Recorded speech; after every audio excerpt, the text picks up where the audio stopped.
the way we define racism in America is the most egregious acts by individuals, right? So when you say somebody is a racist, immediately you think of the Ku Klux Klan, or you think of somebody, spraying a swastika on, in a Jewish cemetery, or some act, but also some horrific and egregious act, but also something that's done by an individual. And so nobody wants to be a racist, right? And so if you're a white liberal, like I think of myself as, I think of myself as one of the good guys, right? I'm not a racist. How could I be racist? How could I be, I love black people, right? I have tried to understand the history of our country and these things.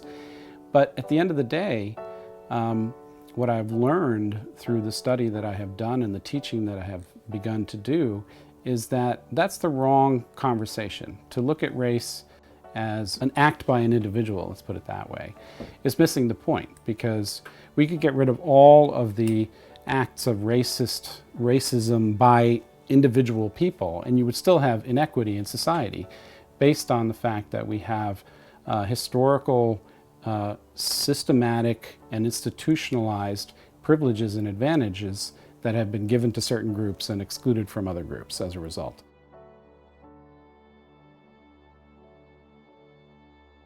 I'm Jillian McRae. I teach at Ossining High School, and I have taught at Ossining High School for 17 years. I am an English teacher. However, I have been co-teaching SUNY Classism, Racism, Sexism with Sam North for the past 13 years. Anybody break down in class this year? No, not in this class. Nobody ran out crying, right? Maybe I did.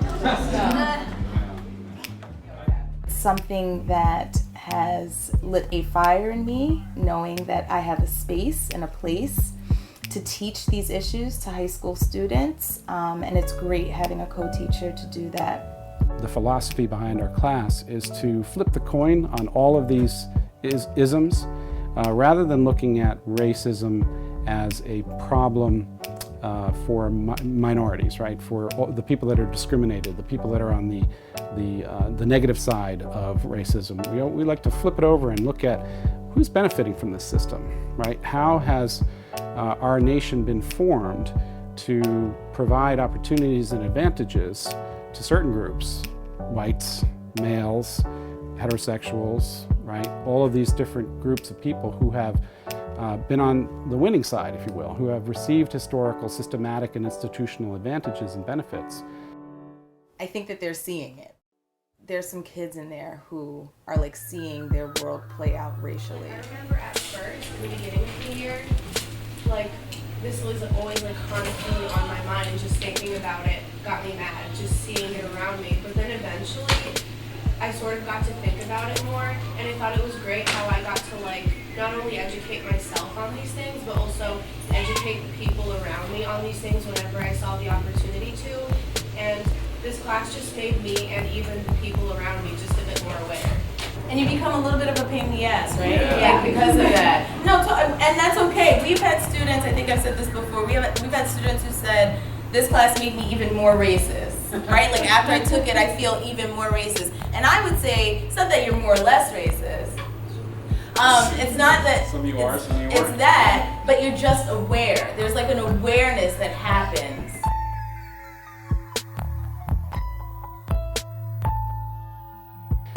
The fact that I'm a man and she's a woman, the fact that I'm white and she's black, right? This is the beauty of our working relationship. There are things that I can talk about as a man to boys, right? So the boys in the class might listen to me as a man speaking to them, whereas if they hear a woman talking about issues of sexism, they may say, well, she's got a chip on her shoulder.